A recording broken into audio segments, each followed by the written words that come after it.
Me llaman Lucas, tengo 27 años, y mi vida fue un teatro de máscaras. Diego, el artista roto que todos adoraban, yo, el práctico, el invisible. Construí millones en las sombras, pero mis padres enviaron a un sabueso para arrancarme el disfraz. Ahora, las luces se apagan y el telón sube sobre un juego retorcido. Ellos quieren mi sangre, mi fortuna, mi alma.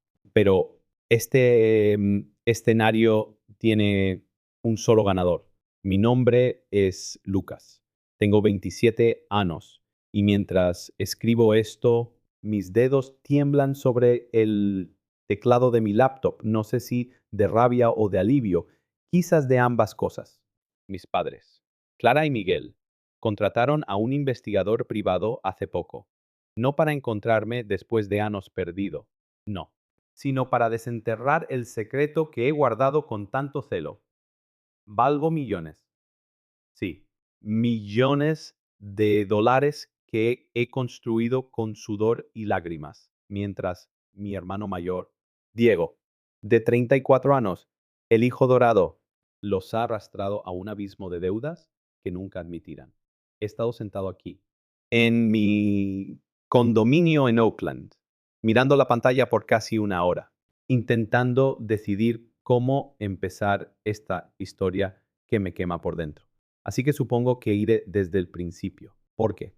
Donde más podría comenzar.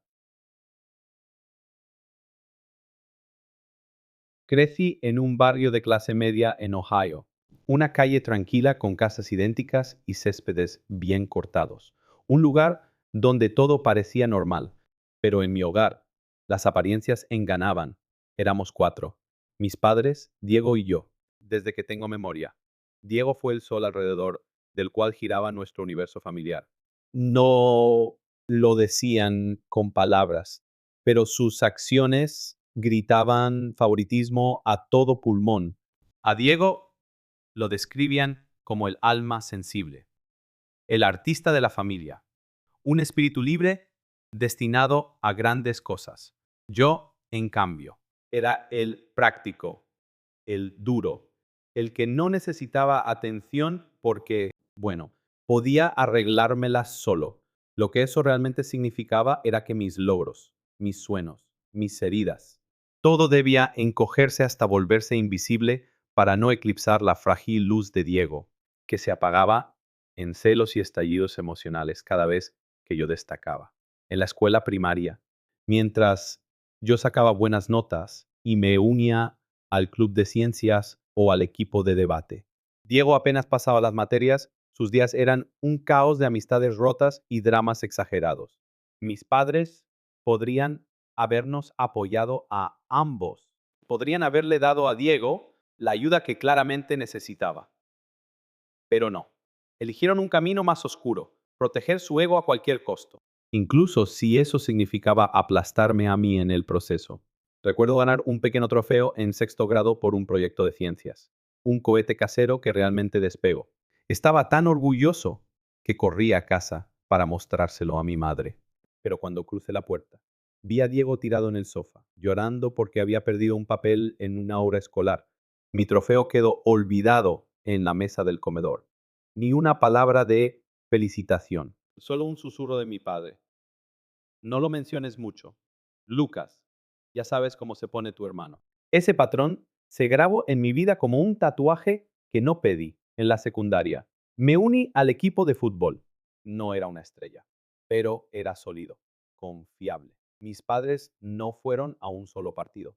Estaban demasiado ocupados consolando a Diego porque no lo habían seleccionado para el equipo de teatro, aunque él insistía en que era demasiado creativo para los deportes. Mientras tanto, yo escondía mis medallas, mis diplomas, mis pequeñas victorias, todo para no despertar la tormenta que vivía en mi hermano, una tormenta que mis padres alimentaban con su ceguera. El verdadero golpe llegó en la preparatoria. Siempre me habían gustado las cosas prácticas, la programación, los números, resolver problemas. Diego, por su parte, anunció con bombos y platillos que quería ser director de cine. Un sueño que mis padres abrazaron como si fuera el próximo Spielberg. Sacaron una segunda hipoteca sobre la casa para comprarle cámaras de alta gama, software de edición carísimo y hasta financiaron un cortometraje para un concurso local. Yo, mientras tanto, necesitaba una computadora nueva, una de $800, para un proyecto de programación que podía abrirme puertas. Su respuesta: una palmada en la espalda. Y una hora no es el momento. Lucas, estamos ajustados. Ajustados, claro. Después de gastar miles en el capricho de Diego, gain ese concurso de programación. Saben, me dieron una beca de $3. Estaba eufórico. Pero cuando llegué a casa, el aire estaba pesado. Diego había sido eliminado en la primera ronda de su competencia cinematográfica. Mis padres estaban en modo luto y mi victoria quedó silenciada otra vez esa noche, mientras subía las escaleras. Escuché a mi madre susurrar a mi padre: tal vez deberíamos pedirle a Lucas que no hable tanto de sus cosas técnicas cerca de Diego. Lo hace sentir menos. Sentí un nudo en la garganta, no de tristeza, sino de furia, una furia que aún hoy me acompaña cuando llegó el momento de la universidad. Había trabajado lo suficiente para ganar una beca completa en una escuela de la costa oeste, lejos de Ohio, lejos de ellos. Estaba extasiado. Pero mis padres, oh mis padres, su reacción fue un punetazo al alma. ¿Y cómo crees que se sentirá Diego con esto?, dijo mi madre, con esa voz que destilaba culpa. Mi padre sugirió que tal vez debería rechazarla, quedarme cerca, ir a una universidad comunitaria como Diego. Por el bien de la familia, reché su consejo como si fuera veneno. Hice mis maletas tan rápido que olvidé la mitad de mi ropa interior. No bromeo. Tuve que comprar más cuando llegué, pero no me importó. Estaba libre, o eso creía. En la universidad, trabajé a medio tiempo en el departamento de tecnología. Tomé proyectos freelance. Me mantuve a flote con lo mínimo porque la ayuda de mis padres era una migaja, $50 al mes cuando se acordaban. Siempre con la advertencia: no le digas a Diego cuánto te enviamos, como si $50 fueran un tesoro que valiera la pena ocultar. Me gradué con honores y mientras Diego abandonaba la universidad comunitaria después de 2 semestres y volví a casa a vivir de mis padres, yo conseguí un trabajo en una startup tecnológica en San Francisco justo antes del gran boom. El momento perfecto para subirme a una ola que me llevaría más alto de lo que jamás imagine. Aquí termina la parte 1. Pero esto es solo el comienzo de un torbellino que me arrastraría entre el éxito y el resentimiento, entre la libertad y las cadenas invisibles de una familia que nunca supo verme. Sigan leyendo, porque lo que viene es un caos que ni yo vi venir. Aquí estoy, Lucas, a mis 27 años, todavía procesando cómo llegué a este punto, sentado en mi condominio en Oakland, con el eco de mi pasado resonando en cada rincón. Después de graduarme, mi vida tomó un giro que nunca hubiera previsto en esos días oscuros de Ohio. La startup en San Francisco, donde empecé a trabajar, no era solo un empleo, era mi boleto a algo más grande. Trabajaba jornadas eternas, programando hasta que mis ojos ardían, pero valió la pena. La empresa desarrolló una plataforma de comercio electrónico que explotó, un éxito rotundo. 4 años después, una gigante tecnológica nos compró y como uno de los empleados iniciales con acciones. Mi cuenta bancaria dio un salto surrealista. A los 26 años tenía un patrimonio de $2.5 millones. Un número que aún me hace parpadear incrédulo. No me volví loco con el dinero, no soy de esos. Invertí la mayor parte. Compré este condominio modesto pero acogedor, con vistas a la bahía que me recuerdan cada día que escape. Seguí trabajando en la empresa adquiriente, con un salario sólido y más opciones de acciones. Mi vida era tranquila, cómoda, un contraste brutal con el caos que dejé atrás. Pero mi familia, ellos eran otra historia. Nuestra relación se había desvanecido a un hilo tenue, conversaciones superficiales por teléfono, siempre girando Backrog de Diego, sus proyectos eternamente fallidos, un podcast con 15 suscriptores, un guión que nunca terminaba, un canal de YouTube que mis padres juraban que era prometedor. Spoiler, solo ellos lo veían. Aprendí a ser vago sobre mi vida. No por vergüenza, sino por instinto. Sabía que contarles la verdad de Sataria, un huracán que no quería enfrentar. Visitaba Ohio una vez al año, por Navidad. Un ritual masoquista, supongo. Llegaba con una sonrisa forzada. Escuchaba pacientemente las actualizaciones sobre Diego. Está trabajando en algo grande, decían, mientras yo asentía y esquivaba sus indirectas. ¿No podrías ayudar a tu hermano, Lucas? Parece que te va tan bien. Cada palabra era una aguja, pero me tragué el dolor. Nunca les conté sobre mi fortuna. No publiqué fotos de mi vida en redes sociales. No presumí. Solo existí punto callado por reservado. Como siempre me habían encenado. El año pasado, Diego lanzó su gran plan. Una productora de cine independiente. Mis padres.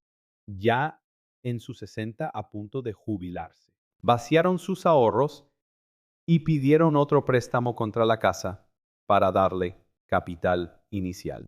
Me llamaron poco después.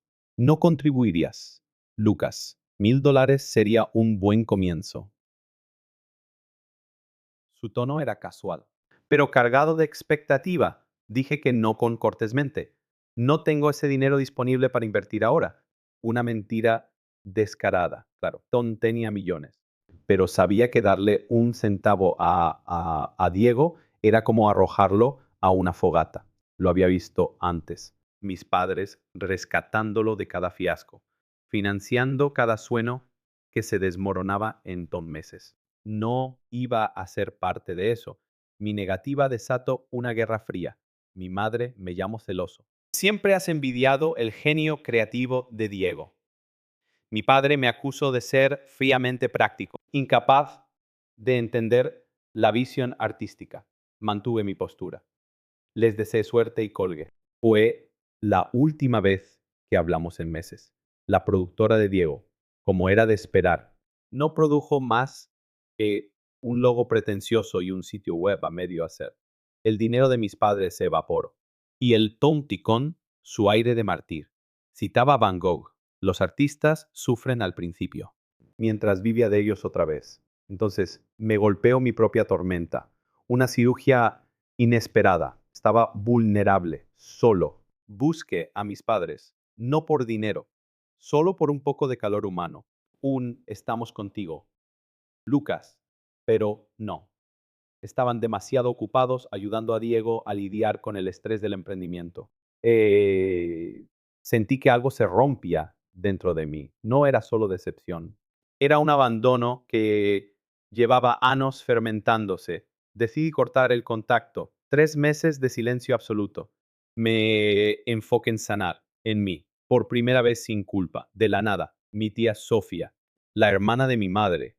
Me llamo desde Europa. Siempre me había caído bien, pero apenas hablábamos. Su voz estaba tensa. Lucas, tus padres están diciendo cosas raras sobre ti. Me contó que estaban furiosos, no aliviados de que me fuera bien, sino traicionados, convencidos de que vivía en un lujo egoísta mientras ellos se hundían. Habían estado hablando con la familia extendida, pintándome como un monstruo que los abandonó en su hora de necesidad. Al día siguiente, llegó un correo de mi padre, un manifiesto de manipulación emocional que me dejó helado. Me acusaba de acumular millones mientras ellos rehipotecaban la casa para Diego, de verlos ahogarse en deudas sin mover un dedo. Luego vinieron los mensajes de tíos, primos, todos repitiendo la narrativa de mis padres. Eres un egoísta. Lucas, ¿cómo pudiste ocultar tu riqueza? Diego también se sumó. Un texto venenoso. Podrías haber cambiado mi vida. pero elegiste ser un cretino. Y luego, el colmo. Mis padres afirmaron que les debía dinero, a ellos y a Diego, por ser familia. Incluso contrataron a un abogado para reclamar una inversión parental en mi educación. Una fantasía absurda. Apenas me dieron lo mínimo para sobrevivir. Todo lo que tengo lo construí yo. Pero ellos querían su tajada, como si mi éxito fuera un pastel que pudieran repartirse. Me sentí traicionado. No solo por ellos, sino por el peso de años de ser invisible, de ser el sacrificio para sostener la ilusión de Diego. No me sentía culpable, no me sentía furioso. Y por primera vez, listo para defenderme. Esto no era solo una pelea por dinero, era una batalla por mi identidad, por mi derecho a existir sin ser su cajero automático. La tormenta apenas comenzaba y yo estaba a punto de enfrentarla con todo lo que tenía.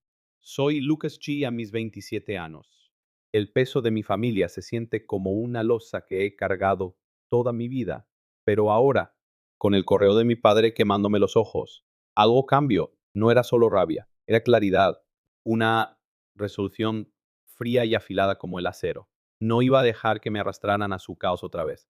Ese correo, lleno de acusaciones y manipulación, no solo me acusaba de abandonar a mis padres, Clara y Miguel, mientras ellos se hundían en deudas por Diego, mi hermano de 34 años. También insinuaba que yo les debía algo, como si mi éxito fuera un delito contra ellos. La gota que colmó el vaso fue su amenaza legal, un abogado que afirmaba que habían invertido en mi educación y ahora querían recuperar su parte. Una mentira tan descarada que casi me hizo reír, si no fuera porque el dolor de su traición me apretaba el pecho. Me tomé un día para respirar, para no responder desde la furia, y luego hice lo que siempre he hecho. Actuar con lógica. Contacte a un abogado. No porque temiera sus amenazas, sino porque necesitaba confirmar que estaba en terreno sólido. Mi abogado, un tipo con una risa contagiosa. Revisó los documentos y se rió a carcajadas. Esto es una broma, ¿verdad? El abogado que escribió esto debe estar desesperado por clientes. Me aseguro que no había base legal para sus reclamos. Pero sugirió algo inteligente. Responder formalmente, no para negociar, sino para marcar mi posición y cerrar cualquier puerta a futuros ataques. Así que escribí un correo con él en copia, un mensaje claro, directo, pero cargado de la verdad que había guardado por años. Queridos Clara y Miguel Tom Cummins, nunca mentí sobre mi situación financiera, simplemente elegí mantenerla privada, lo cual es mi derecho. Cada dólar que tengo lo gane con mi esfuerzo, mi educación y mis decisiones. No recibí apoyo significativo de ustedes. Nada que se compare con lo que le han dado a Diego durante décadas.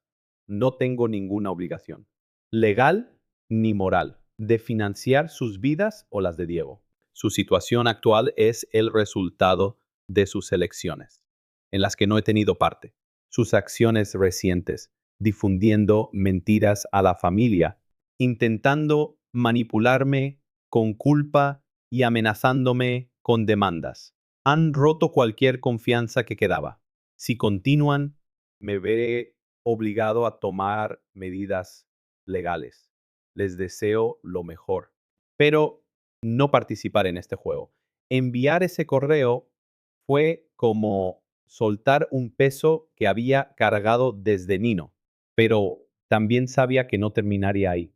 Mi tía Sofía, la hermana de mi madre, me llamó poco después.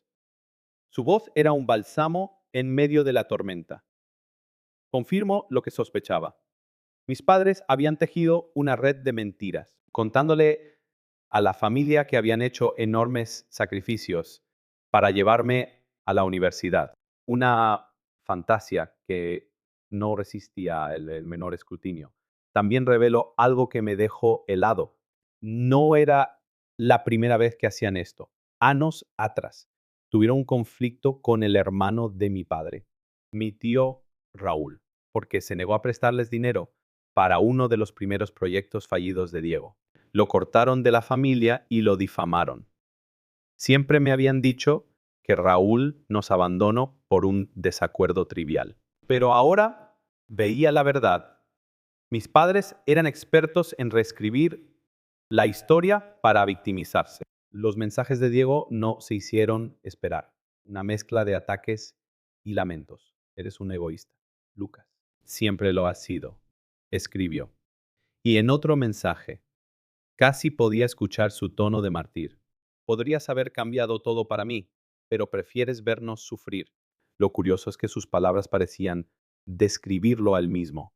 No a mí, bloqueé su número y el de mis padres en todas las plataformas. No quería más veneno en mi vida. Mi abogado me aconsejó guardar cada mensaje, cada correo, por si escalaban, pero creía que mi respuesta los detendría. Al menos legalmente. Intenté seguir con mi vida, pero el eco de sus palabras seguía resonando. No porque me sintiera culpable, sino porque me dolía darme cuenta de cuánto tiempo había esperado algo de ellos, un reconocimiento, un gesto de amor que no viniera con condiciones. Algunos amigos sugirieron terapia familiar y no pude evitar reírme. Terapia con ellos. Mis padres y Diego se veían como víctimas. Yo era solo su boleto a una vida mejor. No había espacio para reconciliación cuando ellos no reconocían su papel en este desastre. Entonces, llegó un nuevo golpe. Una carta formal del abogado de mis padres. No solo retiraban sus reclamos anteriores, sino que proponían un acuerdo de reconciliación familiar. Un documento que me pedía pagar la hipoteca de su casa, $230, cubrir las deudas de Diego, $100, y establecer un fondo familiar de $500, gestionado por todos. A cambio, me daban la bienvenida de nuevo y perdonaban mi comportamiento reservado. Mi abogado casi se ahoga de la risa cuando lo leyó. Esto es un chantaje disfrazado de amor, dijo. Y tenía razón. No había base legal, solo una amenaza velada de más drama si no cedía. Mi abogado envió una respuesta breve, rechazando todo, y pensé que eso sería el fin. Pero entonces, una llamada de un número desconocido cambió todo. Era Diego, usando el teléfono de un amigo porque lo había bloqueado. Me pidió reunirnos en persona, solo nosotros, sin nuestros padres. Vivía al otro lado del país, así que sugerí una videollamada. Esperaba otra manipulación, pero lo que vino me dejó sin palabras. Diego confesó algo que nunca imaginé. Admitió que siempre supo del favoritismo, que lo aprovechó toda su vida, que nunca le importó el cine. Solo usaba sus proyectos creativos para ganar la atención y el dinero de nuestros padres. Pero lo más impactante fue esto. Él sugirió contratar al investigador privado. Cuando mis padres amenazaron con cortarle el apoyo tras su último fracaso, pensó que si descubrían mi riqueza, desviarían su ira hacia mí y él quedaría libre de culpa. Y lo impensable, Diego se disculpó. No un lo siento si te herí, sino un reconocimiento brutal. Sé que te excluí. Lucas, disfrute ser el favorito, aunque significara aplastarte. Siempre estuve celoso de tu fuerza, de cómo logras cosas mientras yo solo empiezo y abandono. Estaba atónito, parte de mí quería creerle, pero otra parte, la que había aprendido a protegerse, veía una bandera roja. ¿Era sincero o solo otro truco? Mis padres, mientras tanto, estaban furiosos, exigiendo saber por qué hablaba con Diego y no con ellos, convencidos de que conspirábamos contra ellos.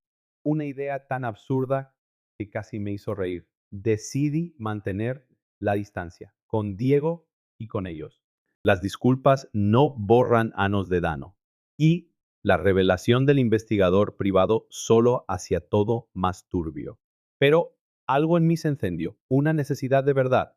Contacté a mi tío Raúl, el hermano de mi padre, para escuchar su versión de los conflictos familiares. Tenía el presentimiento de que me habían alimentado con mentiras toda mi vida y estaba listo para desenterrarlas. Sin importar cuán fees fueran. Soy Lucas, tengo 27 años y mi vida se ha convertido en un torbellino de verdades que desearía haber enfrentado antes, pero que ahora me golpean como ráfagas de viento helado, sentado en mi condominio en Oakland, con el teléfono aún caliente por la llamada con Diego. Mi hermano de 34 años, eh, su confesión resonaba en mi cabeza. No solo había admitido su papel en el favoritismo que me aplastó toda la vida, eh, sino que el mismo orquestó el descubrimiento de mi riqueza contratando a ese investigador privado. Un acto tan calculador que me dejó tambaleándome.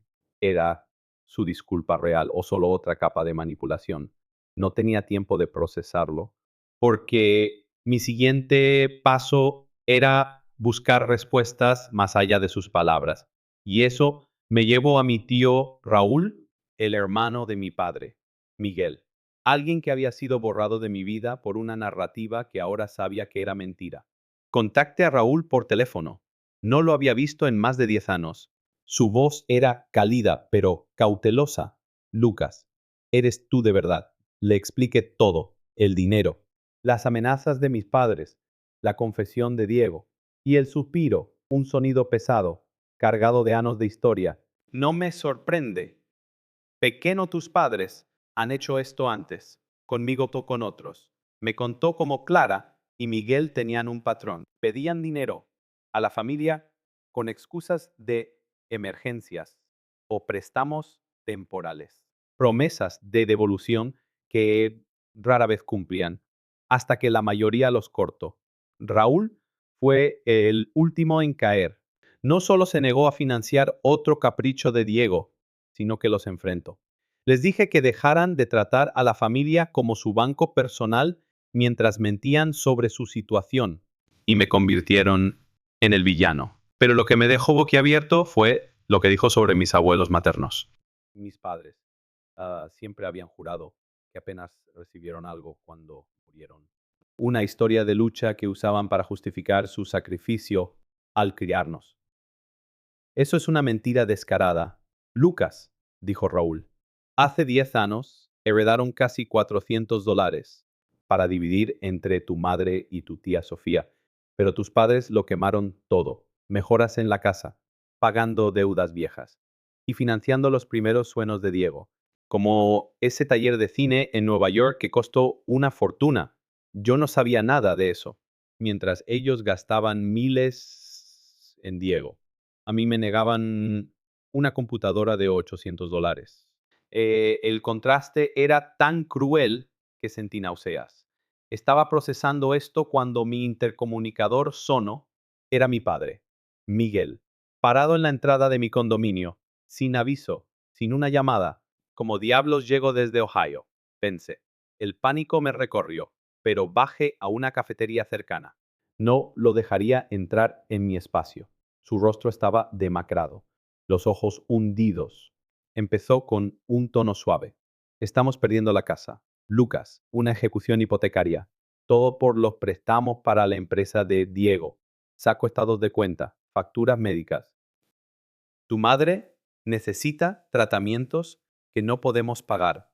Su voz temblaba, pero algo en su postura me hizo dudar. Lo escuché en silencio. Y luego pregunté, ¿qué pasó con la herencia de los abuelos? Se congeló.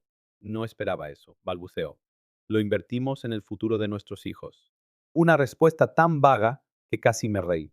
Lo presioné sobre la condición de mi madre. Y de repente todo se volvió nebuloso. Es complicado.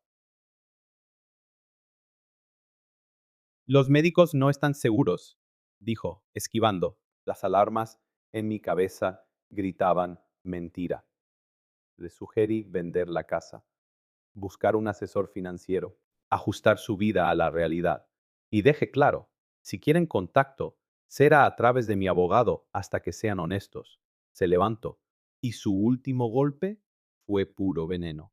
Espero que estés feliz viviendo en lujo mientras tu madre y yo terminamos en la calle. Supongo que todos esos años criándote no valieron nada. Eres frío, Lucas. Lo mire fijo. No sé si feliz, pero es lo que merecen. Terminé mi café y me fui. Cuando llegué a casa, vi varias llamadas perdidas de un número que Diego había usado antes. Un mensaje de voz. Solo un aviso. Mamá y papá están furiosos.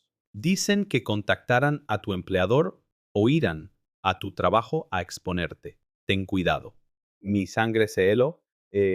Contacte al equipo de seguridad de mi empresa de inmediato. Reforce la seguridad de mi hogar. Mi abogado estaba listo para demandar si daban un paso más. Pero hasta ahora, silencio. No sabía si Diego mentía otra vez o si era una amenaza real. Las órdenes de restricción eran inútiles entre estados, así que solo podía esperar. En medio de este caos, algo bueno emergió: reconectar con Raúl y otros familiares distanciados. Creamos un chat grupal, un espacio para compartir historias. Todos habían sido manipulados por mis padres en algún momento. Qué pena que no tengamos buena genética financiera, escribió Raúl, bromeando sobre las deudas de mi padre. Me reí, pero luego pensé, yo también tengo esos genes. Al menos soy responsable. Podría retirarme joven si quisiera, pero primero necesitaba sanar, no solo de esto, sino de toda una vida en las sombras. Diego seguía callado desde su disculpa. Mis padres estaban con un familiar tras vender la casa, aún ahogados en deudas. No sabía si su amenaza era seria o solo otro farol, pero estaba listo. Por primera vez, sentía que el control era mío y no iba a cederlo, no por ellos, no por nadie. Soy Lucas, 27 años. Y mientras escribo esto desde mi condominio en Oakland, el silencio que me rodea es ensordecedor, pero por primera vez. No es opresivo, es liberador. Han pasado semanas desde que mi padre, Miguel, apareció en mi puerta, desde que Diego, mi hermano de 34 años, me advirtió sobre las amenazas de mis padres de exponerme en mi trabajo. Hasta ahora, nada ha sucedido. No sé si fue un farol de Diego para mantenerme en vilo o si mis padres, Clara y Miguel, finalmente entendieron que no cedería. Lo que sí sé es que estoy cansado, no de pelear, sino de cargar el peso de una familia que nunca me vio como algo más que un medio para un fin. El chat grupal, con mis familiares distanciados, liderado por mi tío Raúl, se ha convertido en un refugio inesperado. Las historias que compartimos son como espejos de mi propia vida. Dios, primos. Incluso un viejo amigo de la familia, todos con relatos de cómo mis padres pidieron dinero, manipularon con culpa y cortaron lazos cuando no obtuvieron lo que querían. Siempre fuimos su cajero automático hasta que dijimos basta, escribió Raúl una noche, y yo asentí frente a la pantalla. Cada mensaje era una validación de lo que siempre sentí, pero nunca dije en voz alta. No estoy solo en esto. Y eso, de alguna manera, alivia el dolor. Mis padres, tras vender la casa en Ohio, se mudaron con un pariente lejano, el único que aún les abre la puerta. La venta no cubrió ni la mitad de sus deudas. Y según Raúl, siguen jugando a las víctimas. Dicen que los abandonaste. Lucas, que los dejaste en la ruina mientras vives como rey. Me contó por teléfono. Su tono era una mezcla de incredulidad y cansancio. No me sorprendió. Es su modus operandi. Reescribir la historia para que el mundo los compadezca. Pero ya no me importa lo que digan. No pueden tocarme. No con palabras, no con amenazas vacías. Diego, por su parte, ha estado en silencio desde esa videollamada donde confesó todo. Su papel en el favoritismo, su manipulación, el investigador privado que desató esta tormenta. Parte de mí quiere creer que su disculpa fue sincera, que algo finalmente se quebró. Pero otra parte, la que ha sobrevivido a sus juegos toda mi vida, no confía. Y si solo espera el momento para volver a golpear. No lo sé. Y por ahora, no quiero saberlo. Lo mantengo a distancia. bloqueado en cada plataforma. Un eco del pasado que no estoy listo para enfrentar. Algunos me han sugerido demandar por difamación. Lucas, lo que dicen es escandaloso, pero lo he pensado bien. Lo que han dicho se queda en el ámbito familiar. Rumores y quejas que no tienen peso legal. No voy a gastar mi energía ni mi dinero en abogados por algo que no me ha danado de verdad. Tengo millones en el banco. Sí, pero no los desperdiciaré en venganzas vacías. Prefiero invertir en mi paz, en mi futuro, en una vida que ellos no puedan tocar. Y hablando de futuro, mi tío Raúl dijo algo en el chat que me quedó grabado. Qué pena que nuestra familia no tenga buena genética financiera. Tu padre y Diego van a necesitar varias vidas para salir de sus deudas. Me reí. Pero luego me miré al espejo y pensé, yo también tengo esos genes. La diferencia es que he roto el ciclo. Mis inversiones crecen. Mi trabajo en la empresa tecnológica sigue sólido. Podría retirarme antes de los 40 si quisiera. Pero no se trata solo de dinero. Se trata de vivir bien. De sanar las heridas que ellos dejaron, no con terapia familiar. Como algunos insisten, me río solo de pensarlo, sino conmigo mismo, con mis términos. A veces, miro por la ventana hacia la bahía, el agua brillando bajo el sol, y pienso en esos años en Ohio, escondiendo trofeos, silenciando victorias, caminando en puntillas para no despertar la envidia de Diego. Pienso en mis padres eligiendo su ego frágil sobre mi existencia y siento una punzada, no de tristeza, sino de perdida, no por lo que tuve, sino por lo que nunca fue, una familia real. Pero luego respiro hondo y me recuerdo, estoy aquí, lo logré, sin ellos, a pesar de ellos. No sé qué pasará con mis padres, si seguirán hundiéndose o encontrarán una salida. No sé si Diego algún día dejará de ser el niño mimado que juega a ser víctima. Pero por primera vez, no siento que sea mi carga. He cortado las cadenas invisibles que me ataban a su caos. Estoy reconectando con Raúl junto con Sofía, con primos que entienden. Y poco a poco estoy reconstruyendo mi historia. Una sin sus sombras. Así que aquí estoy.